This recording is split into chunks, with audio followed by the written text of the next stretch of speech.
Welcome back. We're getting ready to go again back into the book of Jubilees. This time we're going to do chapter 14, I think. Let's double check. Yep. Chapter 14, and once again it'll be read from the Ethiopian Bible in English. Chapter 14 from the book of Jubilees.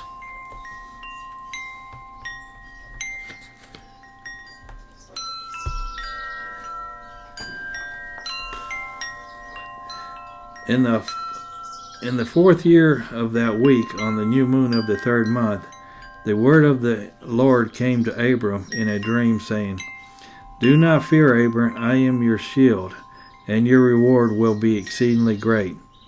Abram responded, "O Lord, what can you give me, since I remain without a child? The heir of my house is Eleazar of Damascus, son of Meshach, my handmaid's son. He will inherit all, for you have not given me any offspring." The Lord replied, "This man shall not be your heir. Instead, your heir will come from your own body." He then brought Abram outside and said, "Look up to the heavens and count the stars, if you can number them." As Abram gazed upward, he said to him, "So numerous will your descendants be." Abram trusted the Lord, and it was credited to him as righteousness. The Lord said to him, "I am the Lord who brought you out of Ur of the Chaldees to give you this land of the Canaanites as your eternal possession. I will be God to you and to your descendants after you." Abram asked, "O Lord, how can I be sure that I will inherit it?" The Lord answered, "Bring me a heifer 3 years old, a goat 3 years old, a ram 3 years old, a turtle dove, and young pigeon." Abram gathered all these in the middle of the month, remaining near the oak of Mamre in Hebron. There he built an altar, sacrificed the animals, and poured their blood upon the altar, cut them in two, and arranged each piece opposite the other. However, he did not divide the birds. Birds of prey came down upon the carcasses, but Abram drove them away and did not permit them to touch the offerings. As the sun was setting, a deep sleep overcame Abram, and great dread and darkness fell upon him. Then it was declared to Abram, "Know with certainty that your descendants will live as strangers in a land not their own. They will be enslaved and oppressed 400 years, but I will bring judgment upon the nation that enslaves them, and afterward they will depart with great possessions. As for you, you will go to your fathers in peace and be buried at a good old age. In the fourth generation your descendants will return here, for the iniquity of the Amorites has not yet reached its completion."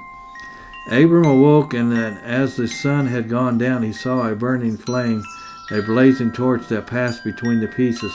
On that very day the Lord made a covenant with Abram, saying, "To your descendants I give this land from the river of Egypt to the great river, the Euphrates, the land of the Canaanites, the Kenizzites, and the Kadmonites, the Perizzites, the Raham, and the Amorite, the Canaanites, and Gishrites, and the Jebusites." Chapter 14 is a moment of revelation and covenant, one of the most intimate dialogues between God and Abram in the entire book of Jubilees. It begins not with triumph, but with vulnerability. Abram is afraid despite promises and blessings. He remains without a child, and the weight of legacy presses on him. His honesty is striking. He does not hide his doubt. But God responds not with rebuke, but with reassurance. He brings Abram outside under the open sky and invites him to count the stars. The gesture is both poetic, and poetic, and prophetic. Abram's future will not be defined by absence, but by abundance.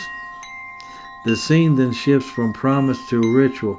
God instructs Abram to prepare animals for a covenant ceremony. This is not merely symbolic, it is visceral. Viscerl. Blood is spilled, bodies are divided, and the tension is thick. Abram fights off birds from the offerings, guarding the sanctity of what is unfolding. The atmosphere grows darker, literally and spiritually, until a great horror falls upon him.